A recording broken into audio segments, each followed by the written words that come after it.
The one who answers prayers. The one who, the one. You know we can sing this song for 2 hours. The one who answers prayer. The one who answers prayer. The one who answers prayer. Say, hallowed be your name. Hallowed be your name. Hey, thy kingdom come. The one who answers prayer is your name. Hallowed be your name. Hallowed be your name. Thy kingdom come. The one who answers prayer is your name. Hallowed be your name. Hallowed be your name.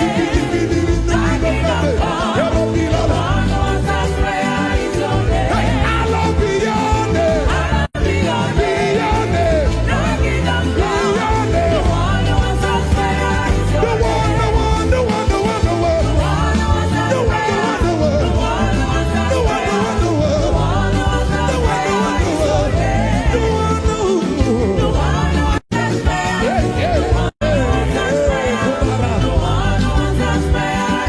name. Can I tell you what will happen?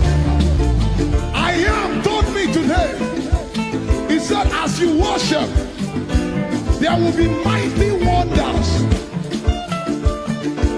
Tonight is not a night to pray about anything.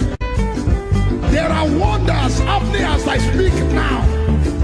There are things taken out of people's body as I speak now. I said there are things happening now. The Lord says, I want to show wonders like I've never done before. Elusa, bring the cutter. I bring the word of the Lord to you. You may not see wind, you may not see rain, but the valley shall be filled. 2 Kings 3:16. That's the word I bring to you. God says I should tell you, you may not see signs, you may not see movement, you may not see things work, but water shall be turned to wine. Natalia, as we worship tonight, things are happening, things are shifting, things are changing.